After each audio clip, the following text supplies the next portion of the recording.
Y'all, hey, what's up? I want to talk about when you have to release family, because that can be a thing, right? So I want to talk a little bit about family roles and ideals. Okay, so a lot of times in our families, we have roles that we play, right? We also have meanings that we attribute to certain titles like aunt, uncle, cousin, niece, nephew. And we have some expectations that they would act a certain way, right? We have all of these belief systems that we share, like blood is thicker than water. Y'all heard that before? It's family above all else. You have been counseled with these ideas of, but that's your family. That's your mama. That's your daddy, right? That's your brother, but that's your whatever. But we got to really look at this, because a lot of dysfunction is upheld because of those roles, titles, and beliefs, right? And I want to speak specifically about people who love their family. You love your family. Your family is so important, but they refuse to see you as a person. They see you as an ideal.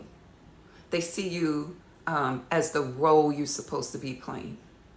They have a need to hold you in stories that no longer even apply to you.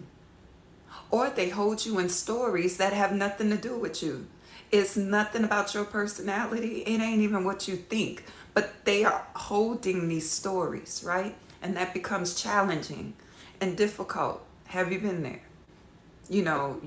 I can remember some years ago, this was like a decade ago or so. Like, there's sometimes your family, they want to see you as negative because they have built an identity around that. They have a need to see you as negative because if they see you some other way, that means they have to change their whole framework. And it's easier just to hold you in a story. It's some things that you will never outlive with your family. They'll still be repeating stories from when you were 5 and you were selfish, or when you were 10 and a bully, right? And so sometimes that can bother you.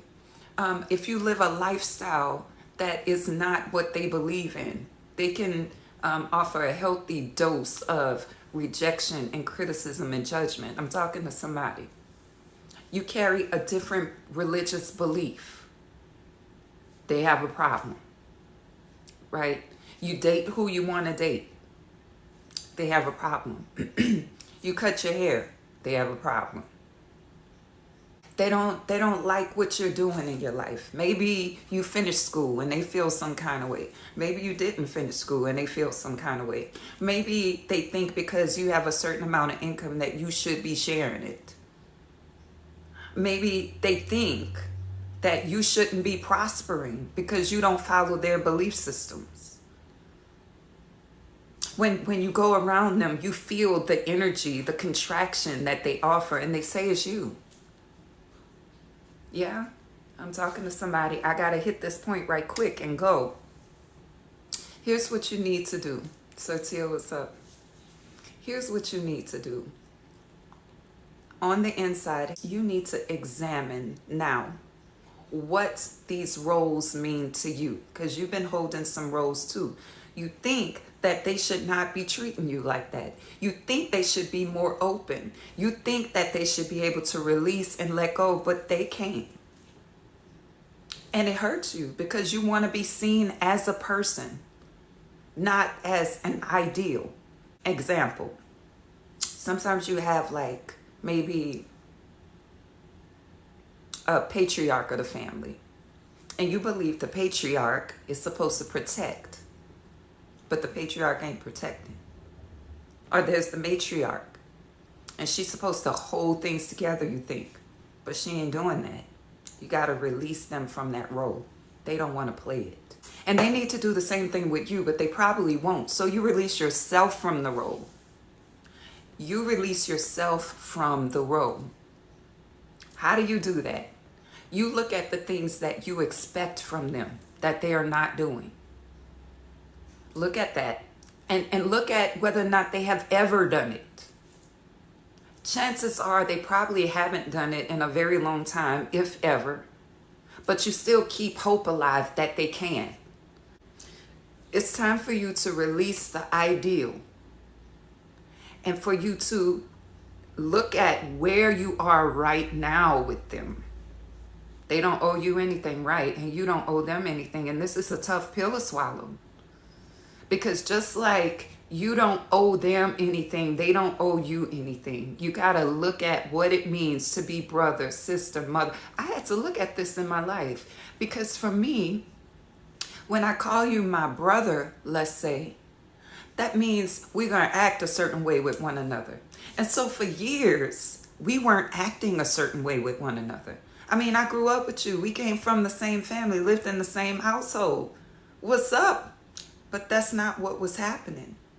And for years, I carried hurt and resentment, trying to reach out, trying to have conversations with people who didn't want to have those kind of conversations with me. They were in a steady state of rejection already. For something simple as this. People will hold you in some kind of energy for something simple. And that means that they never really saw you as a human, as an individual. They only saw you to the extent that you lived up to the ideal in their head. They never saw you. When people don't see you, you can't make them see you because they don't want to. Their ideal doesn't allow them, right?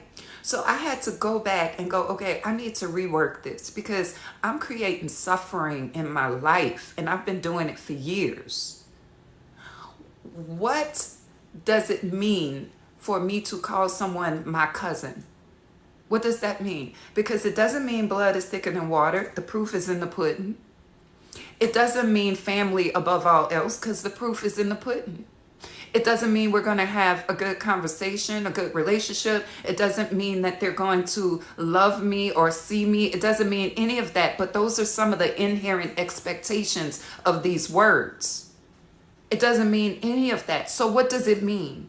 It means that if you're my brother, we had the same parent. At least one parent was the same. For me, it was two. It means that we're siblings. So I had to start changing the word because the word brother had a meaning to me. And the meaning was not fitting the relationship.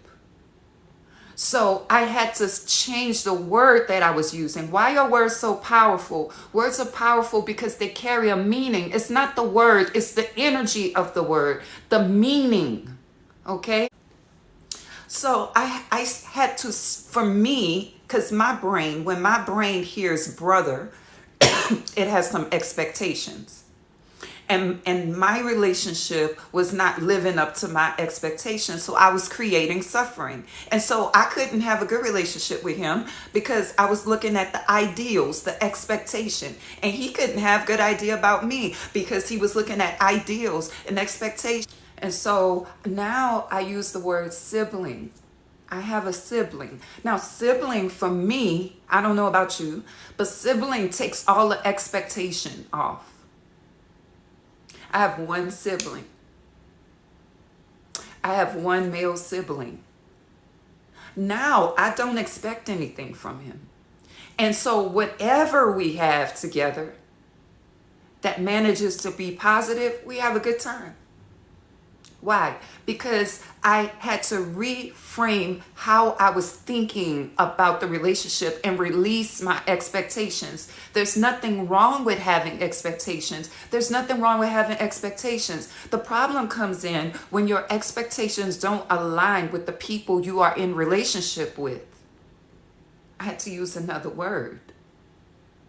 I got to revisit this title because with this title is coming some expectations. I know y'all don't like labels and titles, but labels and titles are helpful to us.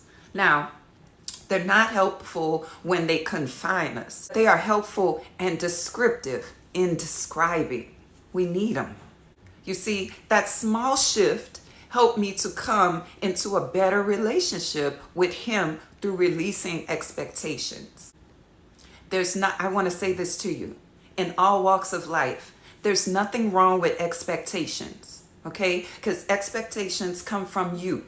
But you have to know when your expectations are not in alignment with the interaction you're having with the person, okay? Okay, you gotta be mindful of that. So as we're moving out of this Aries full moon energy, this is the reason I brought it up, because y'all know we're in the Aries full moon, and the Aries energy is a fiery energy. It's adding some energy to getting things done on the inside. If you are experiencing any pain within your relationships, have a look at the title, the role, the ideals, and see if there's something you can shift to be more accurately descriptive of what you are experiencing. And that way your brain won't hear the title or the ideal and go, oh, they should be doing this, they should be doing that. That's going to create pain because they're not doing it.